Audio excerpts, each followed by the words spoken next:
प्यारे विद्यार्थियों, ਅੱਜ ਅਸੀਂ 12ਵੀਂ ਜਮਾਤ ਦੀ ਪੁਸਤਕ ਲਾਜ਼ਮੀ ਪੰਜਾਬੀ ਦੇ ਵਿੱਚੋਂ ਲੇਖ ਕਰਨ ਜਾ ਰਹੇ ਹਾਂ, ਜਿਸ ਦਾ ਨਾਮ ਹੈ ਪੰਜਾਬੀ ਸੱਭਿਆਚਾਰ ਅਤੇ ਇਸ ਦਾ ਲੇਖਕ ਡਾਕਟਰ ਬਰਿੰਦਰ ਕੌਰ। ਇਸ ਲੇਖ ਨੂੰ ਪੜ੍ਹਦੇ ਨਾਲ ਦੀ ਨਾਲ ਮੈਂ ਤੁਹਾਨੂੰ ਇੱਕ ਨੰਬਰ ਦੇ ਪ੍ਰਸ਼ਨਾਂ ਦੇ ਬਾਰੇ ਵੀ ਜਿਹੜਾ ਆ ਉਹ ਦੱਸਾਂਗੀ ਤੇ ਤੁਸੀਂ ਨਾਲ ਦੀ ਨਾਲ ਜਿਹੜਾ ਇੱਕ ਨੰਬਰ ਦੇ ਪ੍ਰਸ਼ਨ ਜਿਹੜੇ ਉਹ ਨੋਟ ਕਰਦੇ ਜਾਇਓ। ਪਹਿਲਾ ਤਾਂ ਪ੍ਰਸ਼ਨ ਇਹੀ ਹੈ ਕਿ ਪੰਜਾਬੀ ਸੱਭਿਆਚਾਰ ਲੇਖ ਦੇ ਲੇਖਕ ਕੌਣ ਹੈ, ਤਾਂ ਤੁਸੀਂ ਆਨਸਰ ਦੇਵੋਗੇ ਡਾਕਟਰ ਬਰਿੰਦਰ ਕੌਰ।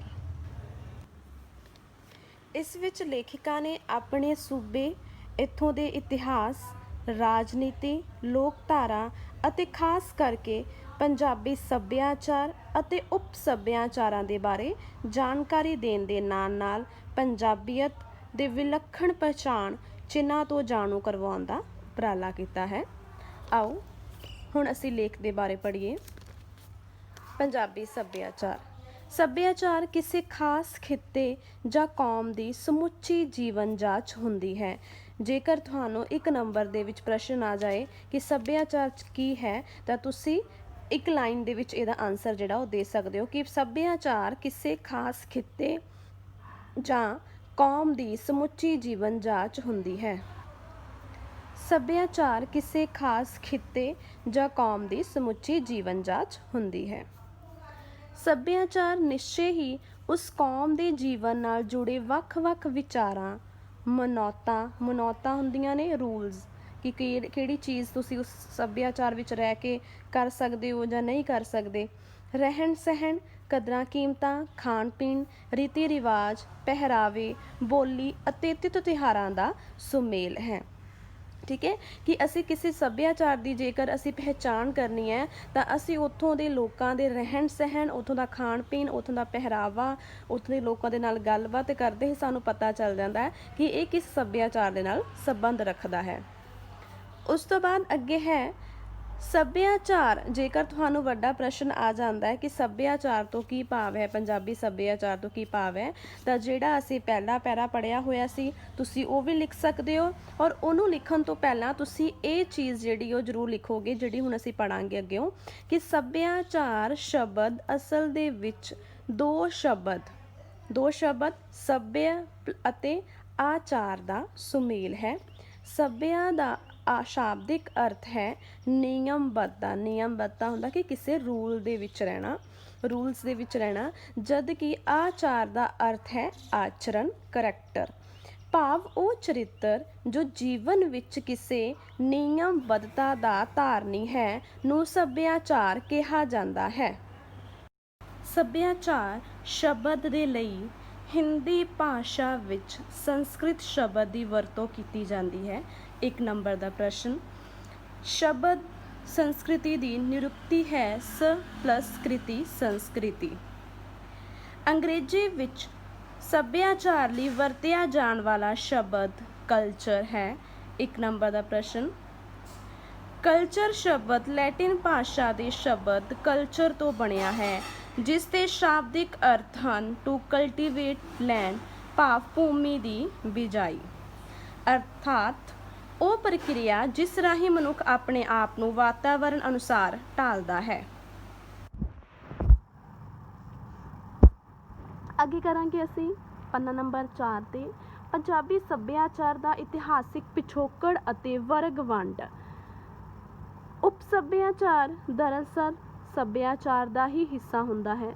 ਫਰਕ ਇੰਨਾ ਹੈ ਕਿ ਜਿੱਥੇ ਸੱਭਿਆਚਾਰ ਦਾ ਸੰਬੰਧ ਕਿਸੇ ਜਨ ਸਮੂਹ ਜਾਂ ਸਮਾਜ ਦੇ ਨਾਲ ਹੁੰਦਾ ਹੈ, ਉੱਥੇ ਉਪ ਸੱਭਿਆਚਾਰ ਉਪ ਸਮੂਹਾਂ ਜਾਂ ਸਥਾਨਿਕ ਖਿੱਤਿਆਂ ਦੇ ਨਾਲ ਸੰਬੰਧਿਤ ਹੁੰਦਾ ਹੈ। ਜਿਵੇਂ ਸੱਭਿਆਚਾਰ ਪੰਜਾਬ ਦਾ ਸੱਭਿਆਚਾਰ ਹੁੰਦਾ ਹੈ। ਉਪ ਸੱਭਿਆਚਾਰ ਕਿ ਉਸ ਸਮਾਜ ਦੇ ਵਿੱਚ, ਉਸ ਸੱਭਿਆਚਾਰ ਦੇ ਵਿੱਚ ਇਲਾਕਾਈ ਜੋ ਖੇਤਰ ਹੁੰਦੇ ਨੇ, ਕਿ ਜਿਵੇਂ ਜੇਕਰ ਅਸੀਂ ਪੰਜਾਬ ਦੀ ਗੱਲ ਕਰ ਰਹੇ ਹਾਂ ਤੇ ਉਹਦੇ ਵਿੱਚ ਆਉਣ ਵਾਲੇ ਉਪ ਸੱਭਿਆਚਾਰ ਮਾਝਾ, ਮਾਲਵਾ, ਦੁਆਬਾ, ਪੁਆਧ, ਇਹ ਉਪ ਸੱਭਿਆਚਾਰ ਨੇ। ਪੰਜਾਬ ਸੱਭਿਆਚਾਰ ਹੈ, ਉਪ ਸੱਭਿਆਚਾਰ ਮਾਝਾ, ਮਾਲਵਾ, ਦੁਆਬਾ, ਪੁਆਧੀ, ਪੋਠੋਹਾ, ਇਹ ਜਿਹੜੇ ਨੇ ਉਪ ਸੱਭਿਆਚਾਰ ਨੇ।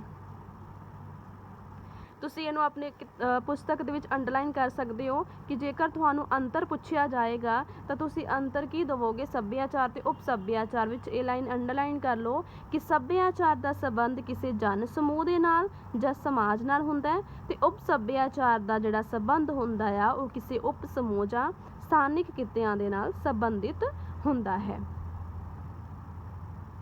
ਪੰਜਾਬ ਰਾਜ ਦਾ ਆਪਣਾ ਸੱਭਿਆਚਾਰ ਹੈ।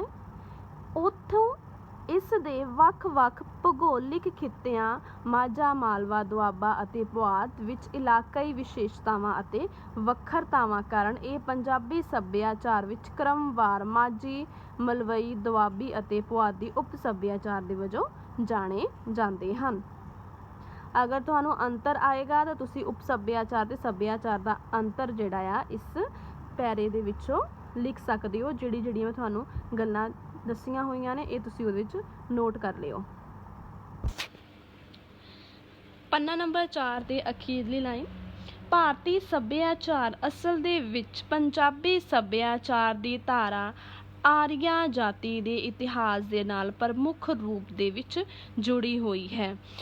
ਜਿੰਨੇ ਵੀ ਹੁਣ ਪ੍ਰਸ਼ਨ ਆਉਣਗੇ ਇਹ ਸਾਰੇ ਹੀ ਇੱਕ ਨੰਬਰ ਦੇ ਪ੍ਰਸ਼ਨ ਮੈਂ ਤੁਹਾਨੂੰ ਦੱਸਾਂਗੀ, ਇਹ ਤੁਸੀਂ ਅੰਡਰਲਾਈਨ ਕਰਦੇ ਜਾਇਓ।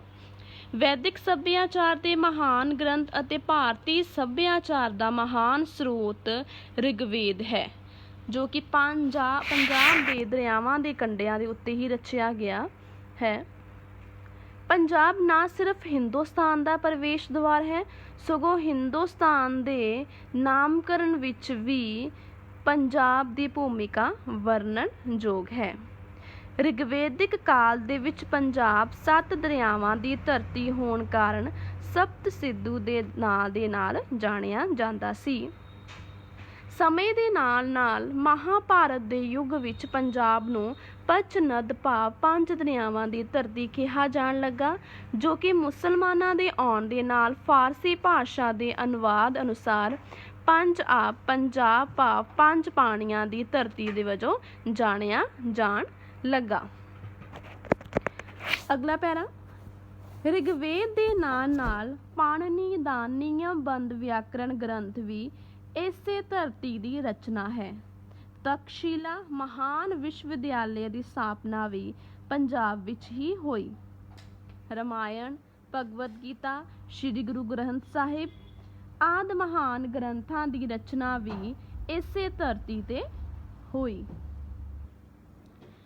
ਹੁਣ ਅਸੀਂ ਜਿਹੜੇ ਪੰਨਾ ਨੰਬਰ 5 ਤੇ ਜੋ ਪਹਿਲੇ 2 ਪੈਰੇ ਪੜ੍ਹੇ ਹੋਏ ਨੇ ਉਹਨਾਂ ਦੇ ਵਿੱਚ ਬਣਨ ਵਾਲੇ ਪ੍ਰਸ਼ਨ ਕਿਹੜੇ ਨੇ। ਪਹਿਲਾ ਤਾਂ ਪ੍ਰਸ਼ਨ ਹੈਗਾ ਕਿ ਵੈਦਿਕ ਸੱਭਿਆਚਾਰ ਦਾ ਮਹਾਨ ਗ੍ਰੰਥ ਅਤੇ ਭਾਰਤੀ ਸੱਭਿਆਚਾਰ ਦਾ ਮਹਾਨ ਸਰੋਤ ਕਿਹੜਾ ਹੈ, ਤਾਂ ਤੁਸੀਂ ਆਨਸਰ ਲਿਖੋਗੇ, ਇਹਦਾ ਉੱਤਰ ਦੇਵੋਗੇ ਰਿਗਵੇਦ। ਦੂਸਰਾ ਬਣ ਰਿਹਾ ਪ੍ਰਸ਼ਨ ਕਿ ਰਿਗਵੈਦਿਕ ਕਾਲ ਦੇ ਵਿੱਚ ਪੰਜਾਬ 7 ਦਰਿਆਵਾਂ ਦੀ ਧਰਤੀ ਹੋਣ ਕਾਰਨ ਕਿਹਦੇ ਨਾਮ ਦੇ ਨਾਲ ਜਾਣਿਆ ਜਾਂਦਾ ਸੀ। ਸਭ ਤੋਂ ਪਹਿਲਾਂ ਤੁਸੀਂ ਲਿਖੋਗੇ ਸਪਤਸਿੰਧ। ਉਸ ਤੋਂ ਬਾਅਦ ਲਿਖੋਗੇ, ਪ੍ਰਸ਼ਨ ਆ ਸਕਦਾ ਤੁਹਾਨੂੰ ਕਿ ਮਹਾਭਾਰਤ ਦੇ ਯੁੱਗ ਵਿੱਚ ਪੰਜਾਬ ਨੂੰ ਕਿਸ ਨਾਂ ਦੇ ਨਾਲ ਜਾਣਿਆ ਜਾਣ ਲੱਗਾ ਸੀਗਾ, ਤੇ ਤੁਸੀਂ ਲਿਖੋਗੇ ਪੰਚਨਦ। ਮੁਸਲਮਾਨਾਂ ਦੇ ਆਉਣ ਦੇ ਨਾਲ ਫਾਰਸੀ ਭਾਸ਼ਾ ਦੇ ਅਨੁਵਾਦ ਵਿੱਚ ਇਸ ਨੂੰ ਕੀ ਕਿਹਾ ਜਾਣ ਲੱਗਿਆ, ਪੰਜਾਬ ਭਾਵ 5 ਦਰਿਆਵਾਂ ਦੀ 5 ਪਾਣੀਆਂ ਦੀ ਧਰਤੀ। ਅੱਗੇ ਹੈ ਕਿਹੜੇ ਨਿਯਮਬੰਧ ਵਿਆਕਰਣ ਗ੍ਰੰਥ ਦੀ ਰਚਨਾ ਪੰਜਾਬ ਦੀ ਧਰਤੀ ਤੇ ਹੋਈ, ਤਾਂ ਉੱਤਰ ਹੈ ਪਾਣਿਨੀ। ਕਿਹੜੇ ਮਹਾਨ ਵਿਸ਼ਵਵਿਦਿਆਲਯ ਦੀ ਸਥਾਪਨਾ ਪੰਜਾਬ ਦੀ ਧਰਤੀ ਤੇ ਹੋਈ, ਤਕਸ਼ੀਲਾ। ਤੇ ਕਿਹੜੇ ਮਹਾਨ ਗ੍ਰੰਥਾਂ ਦੀ ਰਚਨਾ ਵੀ ਇਸੇ ਧਰਤੀ ਤੇ ਹੋਈ, ਤਾਂ ਤੁਸੀਂ ਲਿਖੋਗੇ ਰਾਮਾਇਣ, ਭਗਵਦ ਗੀਤਾ, ਸ਼੍ਰੀ ਗੁਰੂ ਗ੍ਰੰਥ ਸਾਹਿਬ। ਲਾਸਟ ਪੈਰਾ ਦੇਖੋ, ਪੰਜਾਬੀ ਸੱਭਿਆਚਾਰ ਦੇ ਇਤਿਹਾਸਿਕ ਸਫ਼ਰ ਤੋਂ ਗੁਜ਼ਰਦਿਆਂ ਅਸੀਂ 7 ਦਰਿਆਵਾਂ ਤੋਂ 5 ਅਤੇ ਘਟਦੇ ਅਜੋਕੇ 2.5 ਦਰਿਆਵਾਂ ਤੱਕ ਹੀ ਸੀਮਤ ਹੋ ਗਏ ਹਾਂ। ਕਿ ਸਭ ਤੋਂ ਪਹਿਲਾਂ ਕਿ ਜਿਹੜੇ 7 ਦਰਿਆ ਸੀ ਤੇ 7 ਦਰਿਆਵਾਂ ਤੋਂ ਹੋਏ 5, ਤੇ ਉਸ ਤੋਂ ਬਾਅਦ ਜਿਹੜਾ ਆ ਪੰਜਾਬ ਦੀ ਧਰਤੀ ਦੇ ਕੋਲ ਸਿਰਫ 2.5 ਦਰਿਆ ਜਿਹੜੇ ਨੇ ਉਹ ਰਹਿ ਗਏ ਹੋਏ ਨੇ। 1947 ਦੀ ਦੇਸ਼ ਦੀ ਵੰਡ ਹੋਈ ਸੀ। ਪ੍ਰਸ਼ਨ ਬਣ ਸਕਦਾ ਹੈ ਕਿ ਪੰਜਾਬ ਦੇ ਕੋਲ ਹੁਣ ਕਿੰਨੇ ਦਰਿਆ ਨੇ, 2.5 ਦਰਿਆ ਨੇ। ਦੇਸ਼ ਦੀ ਵੰਡ ਕਦੋਂ ਹੋਈ ਸੀ, 1947 ਦੇ ਵਿੱਚ, 1947 ਦੇ ਵਿੱਚ। ਪੰਨਾ ਨੰਬਰ 6 ਤੇ ਪੰਜਾਬੀ ਸੱਭਿਆਚਾਰ ਦੇ ਲੱਛਣ। ਹੁਣ ਇੱਥੇ ਗੱਲ ਹੋ ਰਹੀ ਹੈ ਕਿ ਪੰਜਾਬੀ ਸੱਭਿਆਚਾਰ ਦੀ ਪਹਿਚਾਣ ਕਿਵੇਂ ਹੁੰਦੀ ਹੈ, ਕਿ ਪੰਜਾਬ ਦੇ ਨੌਜਵਾਨਾਂ ਦੀ, ਪੰਜਾਬ ਦੇ ਲੋਕਾਂ ਦੀ ਅਸੀਂ ਪਹਿਚਾਣ ਕਿਵੇਂ ਕਰ ਸਕਦੇ ਹਾਂ। ਤਾਂ ਤੁਹਾਡੀ ਪੁਸਤਕ ਦੇ ਵਿੱਚ ਜਿਹੜਾ ਹੈ ਉਹ ਲੱਛਣ ਦਿੱਤੇ ਹੋਏ ਨੇ, ਪਰ ਤੁਸੀਂ ਆਪਣੀ ਪੁਸਤਕ ਦੇ ਵਿੱਚ ਮੈਂ ਪੁਆਇੰਟਸ ਬੋਲਾਂਗੀ, ਉਹਨਾਂ ਪੁਆਇੰਟਸ ਨੂੰ ਤੁਸੀਂ ਆਪਣੇ ਬੁੱਕ ਦੇ ਵਿੱਚ ਨੋਟ ਕਰ ਲਿਓ। ਅਤੇ ਜੇਕਰ ਤੁਹਾਨੂੰ ਇੱਕ ਵੱਡਾ ਪ੍ਰਸ਼ਨ ਪੁੱਛਿਆ ਜਾ ਸਕਦਾ ਤਾਂ ਤੁਸੀਂ ਉਹ ਪੁਆਇੰਟਸ ਲਿਖ ਕੇ ਹੈਡਿੰਗਸ ਦੇ ਕੇ ਉਹਨੂੰ ਅੱਗੇ ਤੋਂ ਅੱਗੇ ਐਕਸਪਲੇਨ ਕਰਦੇ ਜਾਇਓ। ਤਾਂ ਪਹਿਲਾ ਹੈ ਪੰਜਾਬੀ ਸੱਭਿਆਚਾਰ ਦਾ ਲੱਛਣ ਬਹਾਦਰ, ਦੂਸਰਾ ਹੈ ਅਣਖੀਲੇ, ਤੀਸਰਾ ਹੈ ਜੋਸ਼ੀਲੇ, ਚੌਥਾ ਹੈ ਮਿਹਨਤ ਕਰਨ ਵਾਲੇ ਮਿਹਨਤੀ, ਪੰਜਵਾਂ ਹੈ ਮਿੱਸਾਪਣ, ਤੇ ਛੇਵਾਂ ਹੈ ਅੰਨ ਦਾ ਭੰਡਾਰ। ਆਓ ਹੁਣ ਅਸੀਂ ਪੜ੍ਹਦੇ ਹਾਂ ਇਹਦੇ ਬਾਰੇ, ਲੱਛਣ ਦੇ ਬਾਰੇ। ਦੁਨੀਆ ਭਰ ਦੇ ਸੱਭਿਆਚਾਰਾਂ ਵਿੱਚੋਂ ਪੰਜਾਬੀ ਸੱਭਿਆਚਾਰ ਦੇ ਵਿਲੱਖਣ ਪਛਾਣ ਚਿੰਨ੍ਹ ਹਨ। ਪੰਜਾਬ ਹਿੰਦੁਸਤਾਨ ਦਾ ਸਰਹੱਦੀ ਸੂਬਾ ਹੋਣ ਕਰਕੇ ਇੱਥੋਂ ਦੇ ਬਾਸ਼ਿੰਦੇ ਸੂਰਮਿਆਂ, ਬਾਸ਼ਿੰਦੇ ਮਤਲਬ ਜੋ ਉੱਥੇ ਰਹਿਣ ਵਾਲੇ ਵਸਨੀਕ ਸੀ, ਅਤੇ ਬਹਾਦਰਾਂ ਦੀ ਕੌਮ ਹੈ। ਇਸ ਲਈ ਪੰਜਾਬੀਆਂ ਦੇ ਵਿੱਚ ਕੁਰਬਾਨੀ ਦਾ ਜਜ਼ਬਾ ਕੁੱਟ-ਕੁੱਟ ਕੇ ਭਰਿਆ ਹੋਇਆ ਹੈ। ਅਤੇ ਇਹ ਜਿਹੜੀਆਂ ਕੁੱਟ-ਕੁੱਟ ਕੇ ਭਰਿਆ ਹੋਇਆ ਹੈ, ਪ੍ਰੋਫੈਸਰ ਪੂਰਨ ਸਿੰਘ ਦੀ ਜਿਹੜੀ ਅਸੀਂ ਕਵਿਤਾ ਵਿੱਚੋਂ ਲਗਾ ਸਕਦੇ ਹਾਂ ਕਿ ਜਵਾਨ ਪੰਜਾਬ ਦੇ ਮੌਤ ਨੂੰ ਕਰਨ ਮਖੌਲਾਂ, ਜਾਨ ਕੋ ਆਪਣੀ ਵਾਰ ਦਿੰਦੇ ਪਰ ਟਹਿ ਨਾ ਮੰਨਣ ਕਿਸੇ ਦੀ। ਟਹਿ ਮਤਲਬ ਕਿ ਕਿਸੇ ਦੀ ਆਪਣੀ ਈਨ ਨਹੀਂ ਮੰਨਦੇ ਹੈਗੇ, ਕਿ ਕਿਸੇ ਦੀ ਵੀ ਕੋਈ ਵੀ ਗੱਲ ਜਿਹੜੀ ਉਹ ਬਰਦਾਸ਼ਤ ਨਹੀਂ ਕਰ ਸਕਦੇ ਹੈਗੇ। ਅੱਗੇ ਇਤਿਹਾਸ ਗਵਾਹ ਹੈ ਕਿ ਜ਼ਾਲਮ ਹਾਕਮਾਂ ਦੇ ਅੱਗੇ ਝੁਕਣਾ ਵੀ ਇਹਨਾਂ ਦੀ ਅਣਖ ਨੂੰ ਵੰਗਾਰ ਪਾਉਂਦਾ ਹੈ, ਮਤਲਬ ਸ਼ਾਨ ਦੇ ਵਿੱਚ ਫਰਕ, ਜਿਸ ਦਾ ਜਵਾਬ ਦੇਣਾ ਇਹ ਚੰਗੀ ਤਰ੍ਹਾਂ ਨਾਲ ਜਾਣਦੇ ਹਨ। ਪੰਜਾਬ ਰਾਜ ਦੇਸ਼ ਦਾ ਅੰਨ ਭੰਡਾਰ ਰਿਹਾ ਹੈ, ਇਸ ਲਈ ਕਿਸੇ ਤੋਂ ਭੀਖ ਮੰਗਣਾ ਪੰਜਾਬੀਆਂ ਦੇ ਸੁਭਾਅ ਦੇ ਵਿੱਚ ਸ਼ਾਮਿਲ ਨਹੀਂ। ਫਰੀਦਾ ਬਾਹਰ ਪਰਾਇਆ ਬੈਸਣਾ ਸਾਈਂ ਮੁਝੇ ਨਾ ਦੇ, ਜੇ ਤੂੰ ਐਵੇਂ ਰਖਸੀ ਜਿਉਂ ਸਰੀਰ ਹੈ ਲੈ। ਬਾਬਾ ਫਰੀਦ ਜੀ ਦੇ ਸਲੋਕ ਹੈ ਵੀ ਚਲੋ ਕਹਿ ਰਹੇ ਨੇ, ਬਾਬਾ ਫਰੀਦ ਜੀ ਕਹਿ ਰਹੇ ਨੇ ਪਰਮਾਤਮਾ ਨੂੰ, ਕਿ ਸੰਬੋਧਨ ਕਰਦੇ ਹੋਏ ਕਹਿੰਦੇ ਨੇ ਕਿ ਫੇ ਫਰੀਦਾ ਕਿ ਬਾਹਰ ਪਰਾਇਆ ਬੈਸਣਾ, ਕਿ ਮੈਨੂੰ ਕਿਸੇ ਦੇ ਕੋਲੋਂ ਮੰਗਣ, ਕਿਸੇ ਦੇ ਹੇਠਾਂ ਜਿਹੜਾ ਉਹ ਕੰਮ ਕਰਨ ਵਾਲਾ, ਮੈਨੂੰ ਇਹੋ ਜਿਹਾ ਸਰੀਰਿਕ ਜਿਹੜਾ ਹੈ, ਮੈਨੂੰ ਇਹੋ ਜਿਹਾ ਜੀਵਨ ਨਾ ਦੇ। ਜੇ ਤੂੰ ਐਵੇਂ ਰਖਸੀ, ਜੇਕਰ ਤੂੰ ਮੈਨੂੰ ਇਹੋ ਹੀ ਜੀਵਨ ਦੇਣਾ ਚਾਹੁੰਦਾ ਹੈ ਤਾਂ ਮੇਰੇ ਜਿਹੜੇ ਸਰੀਰ ਦੇ ਵਿੱਚੋਂ ਜਿਹੜੀ ਮੇਰੀ ਜਾਨ ਉਹ ਕੱਢ ਲਾ, ਕਿ ਮੈਨੂੰ ਇੰਨੀ ਜਿਹੜੀ ਉਹ ਸ਼ਕਤੀ ਦੇ ਤਾਂ ਕਿ ਮੈਂ ਕਿਸੇ ਦੇ ਬਾਹਰ ਪਰਾਇਆ ਵੀ ਮੈਂ ਕਿਸੇ ਤੋਂ ਮੰਗ ਕੇ ਨਾ ਖਾਵਾਂ, ਖੁਦ ਆਪਣੇ ਹੱਥੀਂ ਜਿਹੜਾ ਉਹ ਕਮਾ ਕੇ ਖਾਵਾਂ। ਪੰਜਾਬੀ ਸੱਭਿਆਚਾਰ ਦਾ ਇੱਕ ਹੋਰ ਲੱਛਣ ਇਸਦਾ ਹੈ ਮਿੱਸਾਪਣ ਹੈ। ਕਈ ਸਦੀਆਂ ਤੱਕ ਬਾਹਰੀ ਹਮਲਾਵਰ ਭਾਵ ਮੁਗਲ, ਮੁਸਲਮਾਨਾਂ ਅਤੇ ਅੰਗਰੇਜ਼ਾਂ ਦੇ ਇੱਥੇ ਕਾਬਜ਼ ਮਤਲਬ ਹਮਲਾ ਕਰਨ 'ਤੇ, ਕਬਜ਼ਾ ਕਰਨ 'ਤੇ ਹੋਣ ਅਤੇ ਆਪੋ ਆਪਣੇ ਸੱਭਿਆਚਾਰ ਦੇ ਫੈਲਾਅ ਕਰਕੇ ਪੰਜਾਬੀ ਸੱਭਿਆਚਾਰ ਦਾ ਸੁਭਾਅ ਮਿੱਸਾ ਅਤੇ ਦਰੁਸਤ ਹਾਜ਼ਮੇ ਵਾਲਾ ਹੋ ਨਿਬੜਿਆ ਹੈ। ਇੱਥੋਂ ਦੀ ਭਾਸ਼ਾ, ਬੋਲੀ, ਪਹਿਰਾਵਾ, ਰੀਤੀ ਰਿਵਾਜ, ਮਨੌਤਾਂ ਪੰਜਾਬੀ ਸੱਭਿਆਚਾਰ ਦੇ ਬਹੁ ਨਸਲੀ, ਬਹੁ ਜਾਤੀ, ਬਹੁ ਕੌਮੀ ਇਤਿਹਾਸ ਦੇ ਵੱਲ ਇਸ਼ਾਰਾ ਕਰਦੇ ਹਨ। ਇਸ ਵਿੱਚ ਕੋਈ ਸ਼ੱਕ ਨਹੀਂ ਕਿ ਕਿਸੇ ਵੇਲੇ ਪੰਜਾਬੀ ਆਪਣੀ ਮਿਹਨਤਕਸ਼ੀ ਲਈ ਇੱਕ ਮਿਸਾਲ ਹਨ। ਇਸੇ ਮਿਹਨਤ ਸਦਕਾ ਹੀ ਦੇਸ਼ ਨੂੰ ਲੋੜ ਵੇਲੇ ਅਨਾਜ ਦੇ ਭੰਡਾਰ ਦੇਣ ਵੇਲੇ ਹਰੀ ਕ੍ਰਾਂਤੀ ਵੀ ਇਸੇ ਸੂਬੇ ਵਿੱਚ ਆਈ। ਦਰਿਆਈ ਪਾਣੀਆਂ ਦੇ ਰਜਵੇਂ ਹੋਣ ਕਾਰਨ ਸੂਬੇ ਦੀ ਆਰਥਿਕਤਾ ਸੁਧਰੇ ਰੂਪ ਵਿੱਚ ਵਾਲੀ ਰਹੀ। ਹਾਲਾਂਕਿ ਸਮੇਂ ਦੇ ਬਦਲਾਵ ਅਤੇ ਕੁਦਰਤੀ ਸਾਧਨਾਂ ਦੇ ਘਟਣ ਕਾਰਨ ਅਤੇ ਰਾਜਨੀਤੀ ਕਾਰਨਾਂ ਕਰਕੇ ਪੰਜਾਬ ਦੇ ਲੋਕ ਬਿਹਤਰ ਅਤੇ ਖੁਸ਼ਹਾਲ ਜੀਵਨ ਦੇ ਲਈ ਪੜ੍ਹ ਲਿਖ ਕੇ ਬਾਹਰਲੇ ਮੁਲਕਾਂ ਵਿੱਚ ਜਾ ਵਸੇ ਹਨ। ਰੋਜ਼ਾਨਾ ਦੇ ਕਾਰ ਵਿਹਾਰ ਵਿਚਾਲੇ ਬਦਲਾਵ ਦੇ ਨਾਲ ਮਨੁੱਖੀ ਸੁਭਾਅ ਵਿੱਚ ਤਬਦੀਲੀ ਆਉਣੀ ਲਾਜ਼ਮੀ ਹੈ। ਲੋਕਾਂ ਦਾ ਇੱਕ ਦੂਜੇ ਪ੍ਰਤੀ ਰਵੱਈਆ ਵੀ ਬਦਲ ਰਿਹਾ ਹੈ। ਹੁਣ ਅਸੀਂ ਪਹਿਲਾ ਪ੍ਰਸ਼ਨ ਤੁਹਾਨੂੰ ਆ ਸਕਦਾ ਹੈ ਕਿ ਪੰਜਾਬੀ ਸੱਭਿਆਚਾਰ ਦੇ ਲੱਛਣ ਕਿਹੜੇ ਨੇ, ਤਾਂ ਤੁਸੀਂ ਲਿਖੋਗੇ ਕਿ ਬਹਾਦਰ, ਅਣਖੀਲੇ, ਜੋਸ਼ੀਲੇ, ਅੰਨ ਦਾ ਭੰਡਾਰ, ਮਿੱਸਾਪਣ ਤੇ ਮਿਹਨਤ ਕਰਨ ਵਾਲੇ ਜਿਹੜੇ ਨੇ ਉਹ ਹੈਗੇ ਨੇ। ਹੁਣ ਅੱਗੇ ਹੈ ਪੰਨਾ ਨੰਬਰ 7 'ਤੇ ਕਿ ਨਿਸ਼ਚੇ ਹੀ ਵਿਸ਼ਵ ਪੱਧਰ 'ਤੇ ਬਦਲ ਰਹੀਆਂ ਪ੍ਰਸਥਿਤੀਆਂ ਪੰਜਾਬੀ ਮਾਨਸਿਕਤਾ ਦੇ ਵਿੱਚ ਕੁਝ ਪਰਿਵਰਤਨ ਲਿਆ ਰਹੀਆਂ ਹਨ। ਨੌਜਵਾਨਾਂ ਦਾ ਵਿਦੇਸ਼ਾਂ ਦੇ ਵੱਲ ਰੁਝਾਨ, ਪੱਛਮੀ ਸੱਭਿਅਤਾ ਦੀ ਦੌੜ, ਸੁਖਾਲਾ ਜੀਵਨ ਜਿਉਣ ਦੀ ਵੱਧ ਰਹੀ ਤਾਂਘ ਆਦਿ ਜਿਹੇ ਰੁਝਾਨਾਂ ਦੇ ਚਲਦਿਆਂ ਪੰਜਾਬੀ ਸੱਭਿਆਚਾਰ ਪ੍ਰਭਾਵਿਤ ਹੋ ਰਿਹਾ ਹੈ।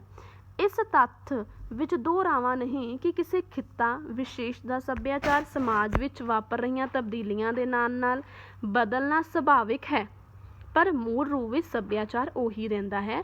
ਪੰਜਾਬੀ ਸੱਭਿਆਚਾਰ ਇਸ ਦੀ ਇੱਕ ਜਿਉਂਦੀ ਜਾਗਦੀ ਬੇਮਿਸਾਲ ਉਦਾਹਰਣ ਹੈ ਕਿ ਜੇਕਰ ਪੰਜਾਬੀ ਸੱਭਿਆਚਾਰ ਉਹ ਜਿੱਥੇ ਹੈ, ਪੰਜਾਬ ਉੱਥੇ ਹੀ ਰਹੇਗਾ। ਭਾਵੇਂ ਉੱਥੋਂ ਦੇ ਲੋਕ ਜਿਹੜੇ ਨੇ ਉਹ ਅਗਾਂਹ ਕੁਛ ਆਪਣੀਆਂ ਲੋੜਾਂ ਦੇ ਲਈ, ਠੀਕ ਹੈ, ਪੱਛਮੀ ਸੱਭਿਅਤਾ ਦੀ ਦੌੜ ਵੱਲ ਵੱਧ ਰਹੇ ਨੇ, ਪਰ ਕਹਿੰਦੇ ਨੇ ਕਿ ਸੱਭਿਆਚਾਰ ਜਿਹੜਾ ਉਹ ਬਦਲ ਜ਼ਰੂਰ ਰਿਹਾ ਹੈਗਾ ਆ।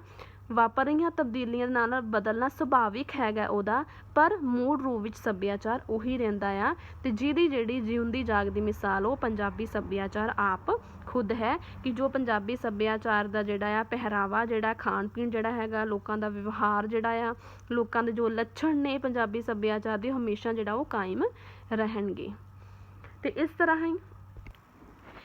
ਤਰ੍ਹਾਂ ਅਸੀਂ ਅੱਜ ਪੜ੍ਹਿਆ ਸੀਗਾ ਲੇਖ ਪੰਜਾਬੀ ਸੱਭਿਆਚਾਰ, ਡਾਕਟਰ ਵਰਿੰਦਰ ਕੌਰ।